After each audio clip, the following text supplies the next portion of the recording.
जम्मू के युवा हैं उनको मेरा मैसेज है कि आप जम्मू में किसी को भी पेमेंट मत करो, क्योंकि हमारे जम्मू में अभी फ्रॉड बहुत है। ख़ास करके जो गांधीनगर इसके एरिया में है ना, जो जितने भी ऑफिस खुले हुए हैं, तो आप इन पर बिलोंग मत कीजिए, क्योंकि ये सभी फ्रॉड हैं।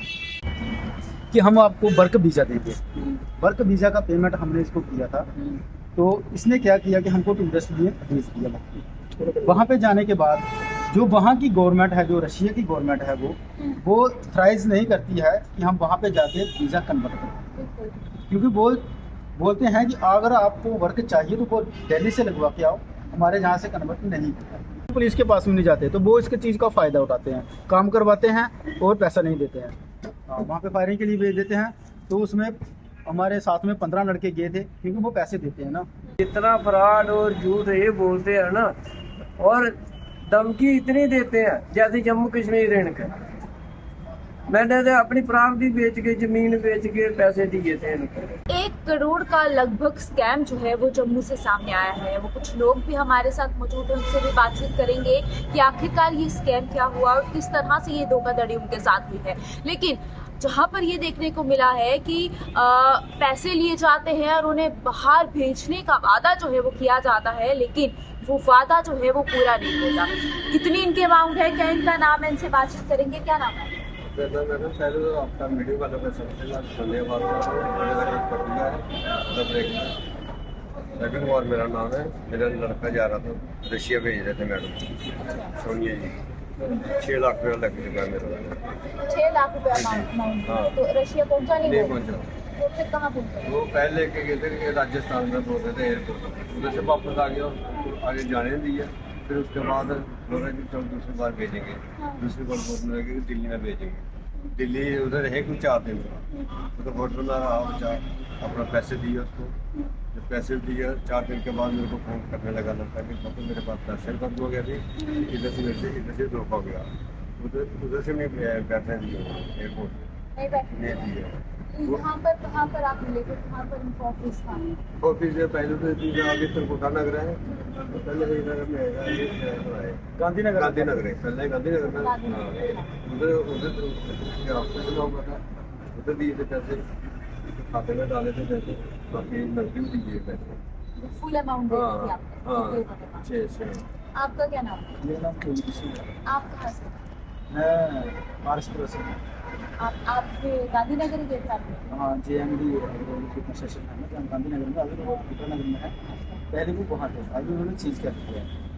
तो मेरा न्यूज़ में आने का एक ही मकसद है, मैं चाहता हूँ कि जो हमारे जम्मू के युवा हैं उनको मेरा मैसेज है कि आप जम्मू में किसी को भी पेमेंट मत करो, क्योंकि हमारे जम्मू में अभी फ्रॉड बहुत है। ख़ास करके जो गांधीनगर इसके एरिया में है ना, जो जितने भी ऑफिस खुले हुए हैं, तो आप इन पर बिलोंग मत कीजिए, क्योंकि ये सभी फ्रॉड हैं। और ये JMD ऑफिस है, जो इसने फ्रॉड ये किया था कि इसके हमारी बात हुई थी कि हम आपको वर्क वीज़ा देंगे, वर्क वीज़ा का पेमेंट हमने इसको किया था, तो इसने क्या किया कि हमको टूरिस्ट लिए भेज दिया। वहाँ पे जाने के बाद जो वहाँ की गवर्नमेंट है, जो रशिया की गवर्नमेंट है, वो थ्राइज नहीं करती है कि हम वहाँ पे जाके वीज़ा कन्वर्ट करें, क्योंकि वो बोलते हैं कि अगर आपको वर्क चाहिए तो वो दिल्ली से लगवा के आओ, हमारे यहाँ से कन्वर्ट नहीं करता। तो यही बात मैंने इनको बोली, मैसेज दिया, तो इन्होंने मेरे 2.5 महीने के बाद मुझे कोई रिप्लाई नहीं किया और ना ही मेरी कोई बात नहीं आगे बताई। तो उसके बाद में क्या हुआ, मेरा वीज़ा एक्सपायर हो गया। तो उसके बाद में मुझे 10 दिन का वहाँ तक फाइन भी लगा, वो भी मैंने खुद भरा। टिकट का जो पैसा लगा वो भी मैंने खुद भरा।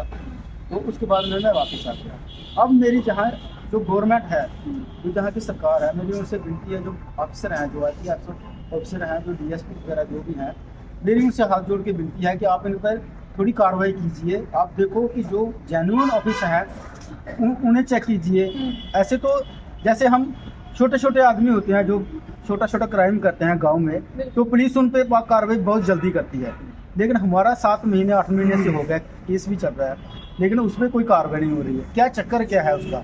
क्या उसके पास, इन सभी के पास सरकार के इतनी पावर दे रखी है उसने कि जो हमारा कोर्ट का फैसला भी नहीं मान रही है और पुलिस का भी फैसला नहीं मान रही है? अब इसमें किसकी गलती है हमें नहीं पता है। हम चाहते हैं कि आप थोड़े उन पर कार्रवाई कीजिए। आप देखो सर्च करो कि हाँ, आपने कितनी अमाउंट दी? हमारी अमाउंट 3.5 से 4 लाख है।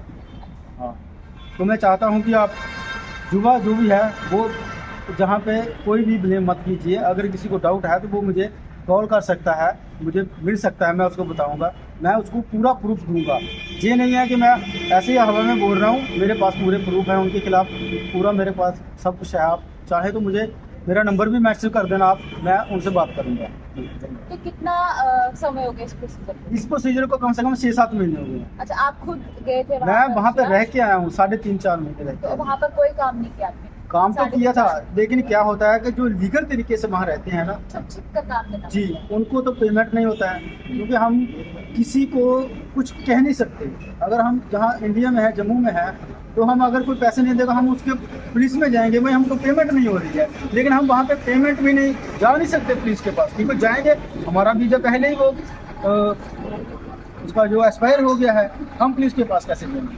हम तो लीगल हो गए ना, वो हम तो कार्रवाई करेंगे कि आप हमारे यहाँ पे लीगल तरीके से कि हमारी कंट्री में क्यों रह रहे हैं भाई, तो इसलिए हम पुलिस के पास भी नहीं जाते। तो वो इसके चीज़ का फ़ायदा उठाते हैं, काम करवाते हैं और पैसा नहीं देते हैं। दूसरा, अगर कोई आदमी फंस भी जाए वहाँ पे, मैं घर नहीं जाऊँगा, जैसे हमारे साथ भी ऐसा हुआ था, तो वो क्या करते हैं, वो वहाँ पे जो उनका बॉर्डर का लड़ाई चल रहा है ना, वहाँ पे भेज देते हैं। वहाँ पे कोई जिम्मेवारी नहीं है, क्या पता वहाँ पे गोली किसको लगे, वो कहाँ करेंगे, क्या करेंगे, उसका कोई मतलब नहीं है।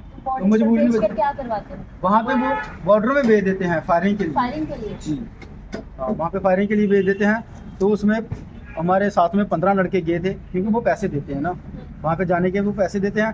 तो जो जहाँ के लड़के गए होते हैं, जहाँ से कर्ज उठाया होता है, जहाँ आगे पीछे से पैसे उठाते हैं, वो क्या सोचते हैं कि चलो पैसा तो मिल रहा है ना, लेकिन उसका इतना नहीं पता है कि वो वापस आएंगे कि नहीं आएंगे। आपका क्या नाम है? मैम जी आपका धन्यवाद है। मेरा नाम है सोमनाथ। आपके कितने पैसे? हमारा था 6 लाख का। 6 लाख भरा था। आप खुद गए थे? नहीं, बेटा गया था। वापस आ गया वो? वापस क्या आया मैम जी, इन्होंने बहुत परेशान करा था। इन्होंने वर्क वीजे की बात करके 4 महीने पासपोर्ट अपने नीचे रखा, फिर इन्होंने दिया था परमिट, अपना वीजा दिया टूरिस्ट। ये बोलते हैं उधर जाके आपको वर्क परमिट मिल जाएगा, वर्क वीजा मिल जाएगा, हम काम लगा के देंगे आपको। जब वो एयरपोर्ट पहुंचा था, 1-2 दिन इन्होंने बात करी, उसके बाद बात करना बंद कर दी। फिर 8 दिन वो ऐसे परेशान रहे, ये फोन ही नहीं उठाते थे, मैसेज करते थे। फिर हम 2 बार खुद गए। जो इधर लड़का बैठता है सोनिया के पास, वो अभी हमारा रिश्तेदार है, वो उसने भी बात नहीं सुनी। बोलते अंकल हो जाएगा, उधर लगा देंगे काम में। जितना फ्रॉड और झूठ ये बोलते हैं ना, और धमकी इतनी देते हैं जैसे जम्मू कश्मीर इनका।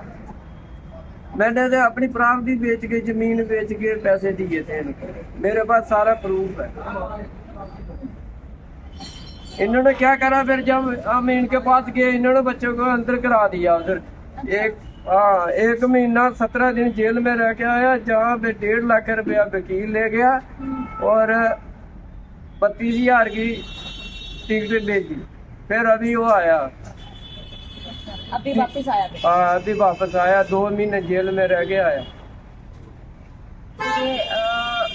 कि किस तरह से जम्मू में ये स्कैम बढ़ रहा है, और सिर्फ यही झांसा कि बाहर भेजा जा रहा है, ये झांसा जो है वो दिया जा रहा है, और ये झांसा देकर जब बाहर यहाँ पर भेजा जा रहा है, ये बोलकर कि आपको वहाँ पहुँचकर जो है परमानेंट वीज़ा मिलेगा, लेकिन सिर्फ टूरिस्ट वीज़ा पर यहाँ से भेजा जा रहा है। और उनके साथ वहाँ पर क्या कुछ हो रही है वो आबिद इन्होंने अपनी ज़ुबानी जो है वो खुद आपके सामने रखी है। आपको भी ऐसे स्कैमों से जो है वो सतर्क रहना है।